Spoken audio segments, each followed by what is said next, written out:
नमस्कार दोस्तों। तो आज हम आपके लिए लेकर आए हैं रेलगाड़ी से संबंधित कुछ महत्वपूर्ण तथ्य। तो आइए सबसे पहले लाइन बाय लाइन हम समझ लेते हैं, उसके बाद हम कल से इसमें प्रश्न और आंसर करना शुरू कर लेंगे। तो सबसे पहले हम समझते हैं रेलगाड़ी का जो पहला इंपॉर्टेंट पॉइंट होता है वो क्या है, कहा है। तो इसमें कहा गया है, आपको देखिएगा, तो कह रहा है कि जब कोई रेलगाड़ी किसी पेड़, आदमी या पोल या खंभा इत्यादि को पार करती है तो वह सिर्फ अपने लंबाई के बराबर दूरी तय करता है। यानी आपको यह समझना होगा कि यदि कोई भी रेलगाड़ी है और रेलगाड़ी किसी खंभा को पार करता है, पेड़ को पार करता है, या आदमी को पार करता है, या पोल को पार करता है, या आप कह सकते हैं कि वैसे वस्तु को पार करता है जिसकी लंबाई जो है वो रेलगाड़ी के सामने ना हो, तो उसके द्वारा तय की गई दूरी किसके बराबर होगी? तो जितना वो रेलगाड़ी का लंबाई होगा सिर्फ वह सिर्फ उतना ही दूरी तय करेगा। एग्जाम्पल के तौर पर समझिएगा कि मान लेते हैं कि ये एक रेलगाड़ी है और इस रेलगाड़ी की लंबाई 200 मीटर है, और आपसे कह दे कि ये रेलगाड़ी एक पेड़ को पार करती है। तो आपसे पूछ दे कि ये रेलगाड़ी द्वारा तय की गई दूरी कितना है। तो देखिए 200 मीटर लंबी रेलगाड़ी है और एक पेड़ को पार कर रहा है, तो आपसे पूछा कितना दूरी तय किया। तो अभी हम आपको बताए थे कि यदि कोई रेलगाड़ी किसी पेड़ को पार करेगा तो सिर्फ और सिर्फ अपना डिस्टेंस यानी अपना दूरी तय करेगा, तो इसके द्वारा तय की गई जो दूरी होगी वो कितना होगा? तो सिर्फ और सिर्फ कितना होगा? अगर ये 200 मीटर लंबा है तो सिर्फ 200 मीटर ही होगा। तो ये कॉन्सेप्ट खत्म हुआ। चलते हैं हम अगले कॉन्सेप्ट की ओर। चलिए तो बढ़ते हैं हम रेलगाड़ी के दूसरे कॉन्सेप्ट की ओर। तो दूसरा कॉन्सेप्ट ये कहता है कि जब कोई रेलगाड़ी किसी दूसरी रेलगाड़ी, पुल या प्लेटफॉर्म को पार करती है तो वह अपने लंबाई तथा जिस चीज को पार करती है दोनों के योगफल के बराबर दूरी तय करता है। अर्थात ये समझिएगा कि यदि कोई रेलगाड़ी है और रेलगाड़ी दूसरे रेलगाड़ी को पार करे, या आप पुल को पार करे, या प्लेटफॉर्म को पार करे, या आप ऐसा कह सकते हैं कि रेलगाड़ी वैसे वस्तु को पार करता है जिसकी लंबाई रेलगाड़ी की लंबाई के सामने सामने दिया हुआ हो या कुछ न कुछ हो, तो उस परिस्थिति में रेलगाड़ी द्वारा तय की गई जो दूरी होगी वो अपना लंबाई और जिस वस्तु को पार किया है दोनों की लंबाई जुड़ जाएगा। एग्जाम्पल के तौर पर हम समझते हैं कि मान लेते हैं कि यदि कोई ये रेलगाड़ी है और इस रेलगाड़ी की लंबाई 200 मीटर है और ये रेलगाड़ी एक अन्य रेलगाड़ी को पार करता है, ये मान लेते हैं कि अन्य रेलगाड़ी है और इसकी लंबाई 250 मीटर है, और आपसे कहे कि बताइए कि इसके द्वारा ये रेलगाड़ी इस रेलगाड़ी को पार करता है तो इसके द्वारा तय की गई जो दूरी है वो कितना है। तो हम अभी आपको क्या बताएं कि जब कोई रेलगाड़ी दूसरी रेलगाड़ी को पार करेगा तो उसके द्वारा तय की गई दूरी जो होती है वो दोनों की लंबाई जो होगा वो आपस में क्या होगा? जुड़ जाएगा। तो देखिए पहला रेलगाड़ी 200 मीटर था और दूसरा रेलगाड़ी जो है वो 250 मीटर है, तो 200 और 250 ये दोनों आपस में जुड़ जाएंगे तो आपका टोटल डिस्टेंस होगा वो कितना हो जाएगा? तो 450 मीटर। यानी आप ये कह सकते हैं कि यदि रेलगाड़ी किसी ऐसे वस्तु को पार करता है जिसकी लंबाई दी हुई हो या रेलगाड़ी के सापेक्ष में कुछ न कुछ उसका लंबाई दिया हो या हो, तो उस परिस्थिति में उन दोनों की लंबाई जो होगी वो आपस में क्या होगी? जुड़ जाएगी। तो दूसरा कॉन्सेप्ट ये कहता है कि जब कोई रेलगाड़ी ऐसी वस्तु को पार करती है जिसका लंबाई रेलगाड़ी के सामने कुछ न कुछ हो, तो उस परिस्थिति में इन दोनों की लंबाई जो होगा आपस में क्या होगा? जुड़ जाएगा। ये कॉन्सेप्ट भी आप ध्यान रखिएगा। अब बढ़ते हैं हम लोग अगले कॉन्सेप्ट के नंबर यानी कि अगले कॉन्सेप्ट की ओर, कॉन्सेप्ट नंबर 3। चलिए अब कॉन्सेप्ट नंबर 3 समझते हैं जिसमें हम लोग को पढ़ना है सापेक्ष चाल। अब कहिए सर सापेक्ष चाल होता क्या है? तो कह रहा है कि सापेक्ष चाल में होता क्या है कि जब दो गतिमान वस्तु हो या फिर दो रेलगाड़ी हो या एक आदमी हो एक रेलगाड़ी हो, यानी कि वैसे दो चीज हो जो चल रही हो, तो अगर दोनों एक ही दिशा में चले या विपरीत दिशा में चले तो इसी को कहा जाता है सापेक्ष चाल। तो सापेक्ष चाल में दो तरह के होते हैं या दो तरह के कॉन्सेप्ट आपको पढ़ना है। तो इसका पहला कॉन्सेप्ट क्या है ये अगर देखा जाए तो आपसे कहा है कि देखिए कि जब दो गतिमान वस्तु या रेलगाड़ी विपरीत दिशा में चलती हैं तो उनका चाल जुड़ जाता है, लेकिन जब वे एक ही दिशा में चलती है तो उनकी चाल जो है वो क्या होती है? घट जाती है। यानी आपको समझना होगा कि जब दो गतिमान वस्तु हो या दो रेलगाड़ी हो विपरीत दिशा में चल रही होगी तो उसका जो चाल होगा वो हमेशा क्या होगा? जुटेगा।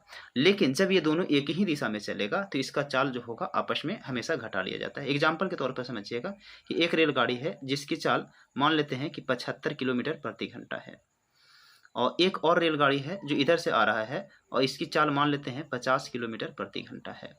अब आपसे कहे कि बताइए कि दोनों का सापेक्ष चाल क्या होगा। तो देखिए एक रेलगाड़ी इधर से जा रहा है और दूसरा रेलगाड़ी इधर से आ रहा है, यानी कि दोनों एक दूसरे के विपरीत दिशा में जा रहे हैं। तो इस परिस्थिति में जो स्पीड होगा वो दोनों जुड़ जाएगा। तो आप कहेंगे कि 75 और प्लस में 50 इन दोनों को आप जोड़ दीजिएगा तो कितना हो जाएगा? तो 125 किलोमीटर प्रति घंटा। यानी आप ये कह सकते हैं कि इन दोनों रेलगाड़ी का चाल का जो योगफल हो जाएगा 125 होगा। लेकिन यदि यह रेलगाड़ी दोनों एक ही दिशा में जाए, जैसे समझिए कि पहला रेलगाड़ी का चाल जो था वो 75 किलोमीटर प्रति घंटा था और दूसरा रेलगाड़ी का चाल जो आपका दिया हुआ है वो कितना दिया हुआ है? 50 किलोमीटर प्रति घंटा दिया हुआ है।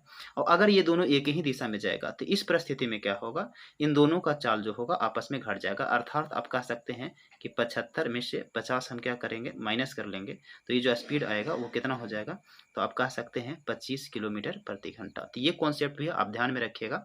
अब हम बढ़ते हैं अगले कॉन्सेप्ट की ओर। यानी आपको ध्यान रखना है कि जब दो गतिमान वस्तु या दो रेलगाड़ी या फिर दो व्यक्ति, ध्यान रखिएगा, जो भी चल रहे हों, अगर वो दोनों एक ही दिशा में चलते हैं तो उनका चाल क्या होगा, घट जाएगा। और अगर वे विपरीत दिशा में चलते हैं तो उनका चाल क्या होगा, जुट जाएगा। तो आइए बढ़ते हैं अब अगले कॉन्सेप्ट की ओर। अब सापेक्ष चाल के दूसरे कॉन्सेप्ट पर बढ़ते हैं हम लोग। तो सापेक्ष चाल का दूसरा कॉन्सेप्ट क्या कहता है कि जब दो रेलगाड़ी विपरीत दिशा में चले या समान दिशा में चले, इसकी लंबाई हमेशा जुटेगी। यानी आपको ध्यान रखना है कि अगर हम सापेक्ष चाल की चर्चा करें तो देखिए, चाल क्या होता था कि जब दो रेलगाड़ी विपरीत में चलता था तो चाल जुट जाता था, और जब दो रेलगाड़ी एक ही दिशा में चलती थी तो चाल क्या होती थी, घट जाती थी। लेकिन यहाँ पर आप ध्यान रखिएगा कि जब दो रेलगाड़ी विपरीत दिशा में चले या समान दिशा में चले, लंबाई जो होगा हमेशा इसका जुटेगा ही। ये चीज़ आपको ध्यान में रखना होगा। एग्जाम्पल हम समझते हैं, जैसे ये एक रेलगाड़ी है और एक रेलगाड़ी ये है, तो दोनों हम कह सकते हैं एक ही दिशा में चल रहा है, और इसकी लंबाई हम मान लेते हैं x है और इसकी लंबाई y है। तो हम आपसे ये पूछे कि बताइए ये दोनों जो है, इन दोनों रेलगाड़ी की या इन दोनों रेलगाड़ी द्वारा तय की गई दूरी क्या है। तो अभी हम क्या बोले कि जब दो रेलगाड़ी विपरीत चले या समान चले, एक ही दिशा में चले या फिर विपरीत दिशा में चले, तो यहाँ पर देखिए ये रेलगाड़ी यहाँ पर अगर मान लेते हैं, यहाँ इसका लंबाई x है, इसका लंबाई y है, तो यहाँ पर ये दोनों देखेंगे ये दोनों रेलगाड़ी एक ही दिशा में जा रहा है, लेकिन यहाँ जो दोनों रेलगाड़ी है वो विपरीत दिशा में जा रहा है। तो ये दोनों ही परिस्थिति में आप ध्यान रखिएगा कि दोनों का जो लंबाई होगा वो हमेशा क्या होगा, प्लस। तो यहाँ भी आपका x प्लस वाई हो जाएगा और यहाँ भी हम x प्लस वाई कर लेंगे, यानी दोनों का आपका जो लंबाई होगा वो दोनों ही परिस्थिति में क्या होगा, जुड़ जाएगा। तो ये कॉन्सेप्ट को भी आप ध्यान रखिएगा। अब हम बढ़ते हैं इसके अगले कॉन्सेप्ट की ओर। चलिए दोस्त, तो बढ़ते हैं हम लोग अगले कॉन्सेप्ट की ओर।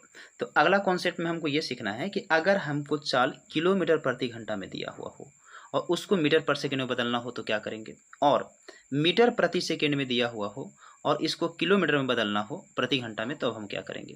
तो आप एक चीज़ ध्यान रखिएगा कि अगर कभी चाल किलोमीटर प्रति घंटा में हो और मीटर में बदलना हो तो हम गुना करेंगे 5/18 से, और अगर चाल मीटर पर सेकेंड में दिया हुआ हो और इसको किलोमीटर प्रति घंटा में बदलना हो तो इसको हम गुना करेंगे 18/5 से। फिर से ध्यान रखिएगा कि अगर किलोमीटर प्रति घंटा को मीटर पर सेकेंड में बदलना हो तो 5/18 से, और अगर मीटर प्रति सेकेंड को किलोमीटर प्रति घंटा में बदलना हो तो 18 कितना से, 5 से। तो अब हम एक दो एग्जाम्पल लेकर के समझते हैं कि इसको बदलेंगे कैसे। एग्जाम्पल के तौर पर समझिएगा कि अगर हम आपसे कहें कि एक रेलगाड़ी की चाल 72 किलोमीटर प्रति घंटा है और आपसे कहा जाए कि इस रेलगाड़ी की चाल को मीटर प्रति सेकेंड में बदलिए, तो अभी हम क्या बोले कि अगर किलोमीटर प्रति घंटा को मीटर पर सेकेंड में बदलना हो तो हम गुना करेंगे कितना से, तो 5/18 से। तो इसको गुना कर दीजिए 5/18 से, तो 18 से काटेंगे तो 4 बार में कट जाएगा और 4 × 5 कितना हो जाएगा, 20। तो आपका स्पीड जो हो जाएगा वो हो जाएगा 20 मीटर पर सेकेंड। एक और एग्जाम्पल लेते हैं, हम आपसे ये कहें कि अगर रेलगाड़ी की चाल 108 किलोमीटर प्रति घंटा है, 108 किलोमीटर प्रति घंटा, और आपसे कहा जाए कि इसको मीटर पर सेकेंड में बदलिए, तो आप क्या करेंगे, तो कहेंगे सर मीटर पर सेकेंड में बदलने के लिए हम इसको गुना करेंगे 5 बटा कितना से, तो 18 से। तो 5/18 से, तो 18 से काटिएगा तो ये कितना बार में कट जाएगा, 6 बार में, और 6 × 5 कितना हो जाएगा, 30। तो आप ये कह सकते हैं कि इस रेलगाड़ी की स्पीड जो हो जाएगा वो 30 मीटर कितना हो गया, प्रति सेकेंड हो गया। लेकिन अगर इसी चीज़ को आप ध्यान रखिएगा कि अगर एक किलोमीटर से मीटर के जगह मीटर प्रति सेकेंड से किलोमीटर में बदलना हो तब हम क्या करेंगे।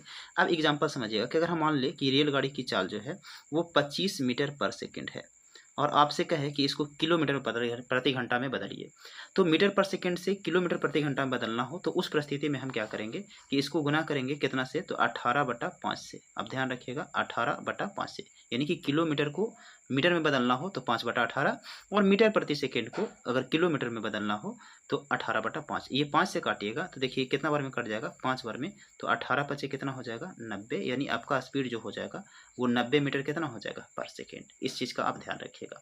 दूसरा अगर है एग्जाम्पल ले ले हम कि मान लेते हैं एक रेलगाड़ी की स्पीड 15 मीटर पर सेकेंड है, 15 मीटर पर सेकेंड, और आपसे कहे कि इसको किलोमीटर प्रति घंटा में बदलिएगा, तो उस परिस्थिति में हम क्या करेंगे कि इसको हम गुना कर देंगे 18/5 से, और 5 से जब काटेंगे इसको तो 3 बार में कटेगा, तो 18 तो यही कितना हो जाएगा, 54। यानी आपका स्पीड हो जाएगा 54 किलोमीटर प्रति घंटा। इस चीज़ का आप ध्यान रखिएगा, 54 किलोमीटर प्रति घंटा। तो ये कॉन्सेप्ट क्लियर होगा। बस आप ध्यान रखिएगा कि किलोमीटर को अगर मीटर में बदलना हो तो 5/18 से गुना करेंगे, और मीटर प्रति सेकेंड में चाल दिया हुआ हो और इसको किलोमीटर प्रति घंटा में बदलना हो तो 18/5 से गुना करेंगे। चलिए दोस्त, तो बढ़ते हैं हम अगले जो सबसे इम्पोर्टेंट महत्वपूर्ण आप कह सकते हैं जो तथ्य होता है या फिर आप कह सकते हैं रूल होता है, ये जो रेलगाड़ी में या टाइम एंड डिस्टेंस में आपको बहुत ज़्यादा मदद करेगा। तो वो क्या होता है, इस चीज़ को आप समझिएगा। तो इसमें आपका सबसे पहला चीज़ कहा गया है कि इसमें एक चीज़ होता है जिसको हम लोग बोलते हैं यूनिट। तो आप हमेशा ध्यान रखिएगा कि इसमें ना यूनिट हमेशा सेम होना चाहिए। यूनिट का मतलब क्या होता है कि यूनिट में आपका 3 चीज़ हो जाएगा। एक हो जाएगा दूरी, चाल और समय। तो आप समझिएगा कि अगर ये दूरी हमको किलोमीटर में दिया हुआ रहे तो इसका चाल हमेशा जो होना चाहिए वो किलोमीटर प्रति घंटा में होना चाहिए, और समय जो होना चाहिए वो हमेशा आवर में होना चाहिए, यानी घंटा में होना चाहिए। लेकिन अगर चाल मीटर प्रति सेकेंड में है तो उस परिस्थिति में आप चाल ध्यान रखिएगा कि दूरी जो होना चाहिए वो मीटर में होना चाहिए। चाल अगर मीटर प्रति सेकेंड में है तो दूरी मीटर में, और समय किस में होना चाहिए, सेकेंड में। फिर से आप ध्यान रखिएगा कि अगर आपका दूरी किलोमीटर में है तो चाल किलोमीटर प्रति घंटा में, और समय किस में, घंटा में। और अगर दूरी मीटर में है तो उस परिस्थिति में चाल मीटर प्रति सेकेंड में, और समय जो होना चाहिए वो किस में होना चाहिए, सेकेंड में। इस चीज़ का आप खास ख्याल रखिएगा, खास करके जब हम रेलगाड़ी के प्रश्न को कर रहे होंगे तो ये जो आपका पॉइंट है बहुत इंपॉर्टेंट हो जाएगा। आप इसका स्क्रीनशॉट करके रख लीजिएगा। आगे आने वाले सवाल जो होंगे जिसमें हम अगले वीडियो में जो पढ़ेंगे तो उसमें आपको बहुत काम देगा। तो इस चीज़ का आप ध्यान रखिएगा। फिर से एक बार समझा दिया जाए आपको कि आपका अगर दूरी किलोमीटर में है तो चाल मीटर पर सेकेंड में होना चाहिए, और समय आवर में होना चाहिए। सॉरी, चाल अगर किलोमीटर में है तो आप अगर दूरी किलोमीटर में हो और चाल किलोमीटर प्रति घंटा में होना चाहिए, और समय किस में होना चाहिए, से आवर में होना चाहिए। और इसी तरह से दूरी अगर मीटर में है तो उस परिस्थिति में जो आपका चाल होना चाहिए मीटर पर सेकेंड में, और समय जो होना चाहिए वो किस में होना चाहिए, सेकेंड में। तो चलिए अब हम इसके आखिरी कॉन्सेप्ट की ओर बढ़ते हैं। अब हम बढ़ते हैं रेलगाड़ी के सबसे लास्ट और इम्पोर्टेंट कॉन्सेप्ट की ओर। आप एक चीज़ ध्यान रखिएगा कि कभी भी अगर प्रश्न में ऐसा पता चल जाए आपको या दिया हुआ रहे कि दूरी बराबर हो तो उस परिस्थिति में क्या होता है कि जो स्पीड का रेशियो होता है वो बदल जाता है टाइम के अनुपात में। यानी स्पीड को उल्टा कर दीजिएगा तो वो टाइम का अनुपात हो जाएगा, और अगर टाइम को उल्टा कर दीजिएगा तो स्पीड का अनुपात हो जाएगा। एग्जाम्पल के तौर पर आप समझिएगा कि ऐसा होता क्यों है। तो सबसे पहले एक हम छोटा सा एग्जाम्पल ले लेते हैं। जैसे आपसे क्या करें कि जब दूरी बराबर है तो मान लेते हैं कि हम गया है और ये पटना है, और इन दोनों के बीच का जो दूरी है वो मान लेते हैं कि 100 किलोमीटर है। अब हम ये मान लेते हैं कि दो व्यक्ति है, एक ए और एक है बी। अब ए है, मान लेते हैं ए का स्पीड 20 किलोमीटर प्रति घंटा है, और बी के स्पीड जो है वो 25 किलोमीटर प्रति घंटा है। तो हम अगर आपसे कहें प्रति घंटा है तो कि इनका बताइए कि चाल क्या होगा। तो कहेंगे सर अगर चाल की अगर चर्चा करें तो यहाँ से अगर आप काटेंगे तो देखिए 5 से कटेगा तो कितना बार में कट जाएगा, ये आपका 4 बार में। और अगर 5 से इसको काटिएगा ये 4 बार में कट जाएगा, और ये कितना बार में कट जाएगा, 5 बार में। यानी ए और बी के जो चाल का अनुपात आ जाएगा वो कितना हो जाएगा, 4:5 हो जाएगा। लेकिन अब हम आपसे बोले कि इनके समय, तो देखिए अगर ये 20 के स्पीड से चलेगा और 100 किलोमीटर है तो कितना समय लेगा, तो कहेंगे सर 5 घंटा। और यहाँ पर आप ध्यान रखिएगा कि अगर ये 25 के स्पीड से चलता है और 100 किलोमीटर चलेगा तो ये कितना समय लेगा, तो कहेंगे 4 घंटा। तो अगर हम आपसे बोले कि इनका समय का अनुपात बताइए, तो देखिए ए समय ले रहा है 5 और बी समय ले रहा है कितना, 4। तो अगर हम इनका अनुपात निकालेंगे तो देखिए टाइम का जो रेशियो या समय का जो अनुपात आया वो कितना आ गया, तो 4:5:4 आ गया। तो देखिए हम आपको क्या बताए थे कि अगर दूरी बराबर हो तो चाल का उल्टा समय का अनुपात होता है, और समय का उल्टा क्या होता है, चाल का अनुपात। यानी कि देखिए अगर टाइम का रेशियो 2:3 है तो जो समय का यानी कि जो आपका स्पीड का रेशियो हो जाएगा वो 3 कितना हो जाएगा, 2 हो जाएगा। एग्जाम्पल पर समझिएगा कि अगर आपको सिर्फ ध्यान रखना है कि अगर मान लेते हैं कि दूरी बराबर हो तो स्पीड आपका 3:4 के अनुपात में है, तो जो टाइम होगा वो क्या हो जाएगा, उल्टा हो जाएगा। यानी कि 4 अनुपात कितना के अनुपात में, 3 के अनुपात में। अब एक कॉन्सेप्ट और आपको पढ़ना होता है जिसको कह सकते हैं कि समय बराबर है। तो इसको हम थोड़ा सा मिटा लेते हैं और इसके बाद अगले कॉन्सेप्ट की ओर बढ़ते हैं।